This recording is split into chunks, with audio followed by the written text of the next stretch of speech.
রাজধানীর আদাবরে সোনিয়া আক্তার আঁখি নামে এক নারীকে যৌন নির্যাতনের পর হত্যা করা হয়েছে বলে অভিযোগ করেছেন স্বজনরা। তাদের দাবি, বুধবার রাতে ভিকটিমকে কৌশলে ডেকে নিয়ে আদাবরের একটি বাসায় নির্যাতনের পর হত্যা করা হয়। আদাবর থানার ভারপ্রাপ্ত কর্মকর্তা বলেছেন, ওই ঘটনায় 2 জনকে গ্রেফতার করা হয়েছে।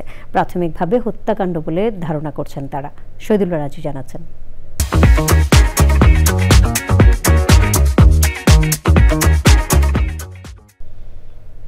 রাজধানীর আদাবরে বাবা মায়ের সঙ্গে থাকতেন ছোট ছোট 2 সন্তানের মা 25 বছরের সোনিয়া আক্তার আঁখি। বুধবার রাতে ওষুধ কেনার কথা বলে বাসা থেকে বেরিয়ে নিখোঁজ ছিলেন।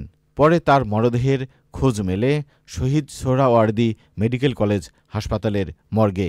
বলছে যে বাবু তাকে ফোন দেয়া নেওয়া হয়েছে। এটা সম্পূর্ণ মার্ডার। কেন মার্ডার ছাড়া বলতেছি, এই মেয়েটার গলা থেকে বুক পর্যন্ত হাত মুখ সব ছেঁচা, সব দেখলে আপনারা বুঝতে পারবেন। স্বজনদের অভিযোগ, চাকরির প্রলোভনে ভুক্তভোগী আঁখির সাথে সখ্যতা গড়ে তোলে শাহাবুদ্দিন বাবু নামে এক ব্যক্তি।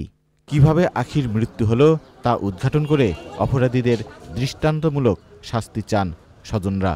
আমার বোনকে যারা হত্যা করছে, মার্ডার করছে, তাদের মূল হত্যাকে ধরা হোক।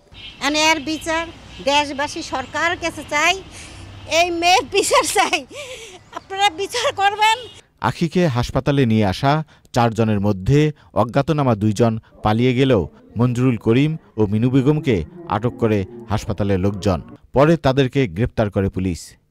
পুলিশ বলছে, ময়নাতদন্তের রিপোর্ট ও প্রধান অভিযুক্ত শাহাবুদ্দিন বাবুকে গ্রেপ্তার করলে প্রকৃত ঘটনা জানা যাবে। এই 2 জনকে রেখে শাহাবুদ্দিন পালিয়ে যায়। আরও 2 জন ছিল, তারাও এসেছিল হসপিটালে, বাট তারাও ওই শাহাবুদ্দিনের সাথে পালিয়ে গেছে।